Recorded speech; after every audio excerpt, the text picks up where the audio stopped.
What if I told you your current approach to hiring assistants is setting you up for failure? Today I'm going to uncover 5 shocking hiring mistakes that could sabotage your hiring process. If you want to avoid costly mistakes and find the perfect assistant for your needs, you can't afford to miss this. The first major mistake is lack of clarity of job description. Now, I ran into this issue with my assistant, my very first one, that we did not make it so detailed exactly what I wanted. So how often to respond to text messages, how quick to respond to them, how many appraisal packs we need in preparation for the meetings for the next day, as well as just nitty-gritty things that are kind of sometimes expected from some people, but also not expected from other people.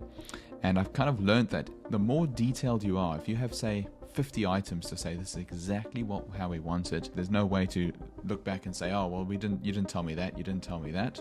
So being really detailed in exactly what you want, and you can add a bit more fun into some of these things. Like I say, look, you need 15 minutes of self-development or self-growth type of learning so that you can also grow your skills, grow yourself, and also grow your own mental capabilities. Sometimes they're quite rigid, but then also adding in a few different areas to create value for themselves. The next major mistake is rushing through the interview process. Once you find one candidate that might be okay, the problem that some people run into is, do we keep looking for more people, or do we just hire this person and move on? And what I've found is always best to take a longer approach. Now, essentially, we're going to go through about 300 online applications. If you were to post something online, the next step is you're going to filter those down to maybe a short list of 20 people. Of those 20 people, you want to at least have a phone call with about 10 to 15 people and get a bit of a feel of what they are like. Once you've spoken to them, then you want to meet with at least 5 to 10 people. That's going to give you a really good understanding of who they are, what they do, and essentially find out a bit more about them.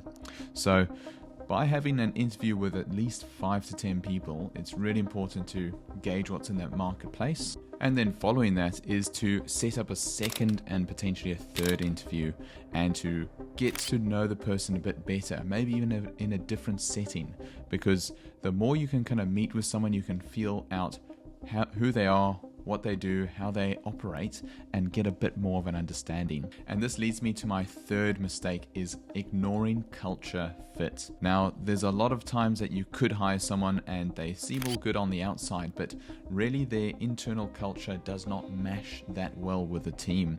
And this could mean work styles. So the way that we run our business is we work until the job is done. We're not here to, once it hits 5 p.m, we clock out and we run away from the job. We are here to we're all on the same journey, the same pathway to maximize efficiency, get the job done first. And if we were to work overtime and things get stretched out, then we get a bit of a bonus, or there's always compensation in different ways. So we want to find someone who fits culturally in terms of our work style, is that they're here to get the job done. We're on the mission, we're on a team, and we're here to get the job done. Next thing in terms of culture fit is, if they are, let's say, in terms of a more older person, and if you've got, say, a younger team, an older person might not fit too well in terms of they might already have a family, obligations, and they might not match too well in terms of a younger team. So us younger team, we don't have too much in terms of family obligations at the moment. In saying that, an older team member can also bring more depth and more experience to the team. There are positives and negatives in terms of looking at that culture fit of what type of clientele, what type of person do you want in that role, and how they're going to benefit the team structure. So the last tip I have on hiring for culture fit is to find out what the person's interests are in terms of their free time. So personally, I say, look, do you guys like to read books? What do you do in your free time? What do you do when you've got downtime? And personally, what I found is people that have free time and just end up watching 4 or 5 hours of series and don't really do anything with their life after work, those are not really the people that are going to really match with our team. So if they're going to be reading a book, learning self-development information, if they're going to go out and explore, go hiking, go traveling, that's the type of person that's going to bring more depth and energy into life, because they're always getting new experiences and bringing new knowledge onto our team. So probably the key question that I ask is, do you read any books, or what's the favorite book that you have read? Because that's going to give us an insight of who they are, and do they spend extra time to develop themselves professionally. Because essentially all a book is, it's a person that has condensed their knowledge, and they've written it and rewritten again and again and again, and read it probably 4, 5, 6 times to condense the best sentences for that book. And now we're going to read that condensed knowledge. And that's why books are so powerful, is because they're the most condensed knowledge you can get, versus where a podcast or someone just talking nonsense, it's less condensed and less refined. You can just say anything and anything just comes out. So that's why books are quite an important thing when I look at for hiring people. The next major flaw is neglecting references or background checks.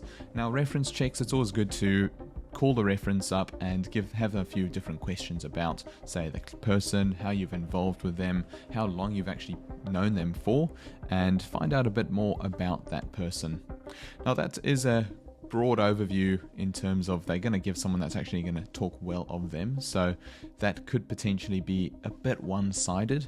So the next level is to do a bit more research in terms of the online social media strategy, is to search that person up on LinkedIn, TikTok, Instagram, Facebook, and really do a deep dive on their past, say, 1 year of posting, because you can get a really good understanding of what people are like, what they like in interests, what they do on the weekend, if they're always out showing festivals and getting completely smashed and drunk, and photos in bars and clubs. They do work hard, but they do have a side to get out there and get quite wasted, which is maybe not the type of culture that you want to bring onto your team.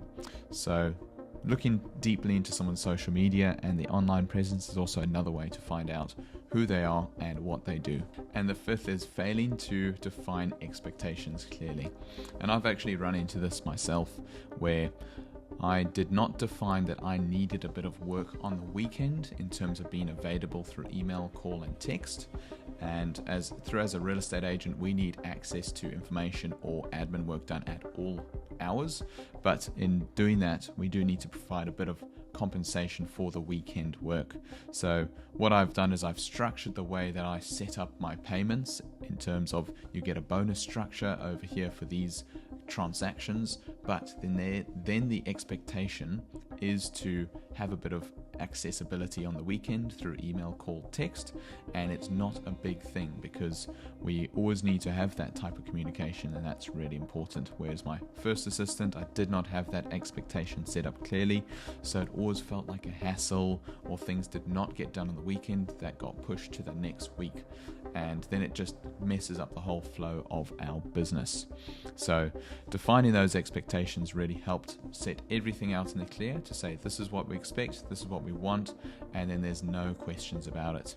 And if there's any issues that pop up, it's always trying to front foot it really quickly and say that, oh, okay, this was the expectation, we'd like to try and do it this way, and could we please get it done in this way? And really being upfront with anything that we want, because the sooner we can hit the nail on the head, then it doesn't become a big problem or a big issue in the future. Hope you guys have a good rest of your day, and thank you. Don't forget to like and subscribe, and we will see you at the next video.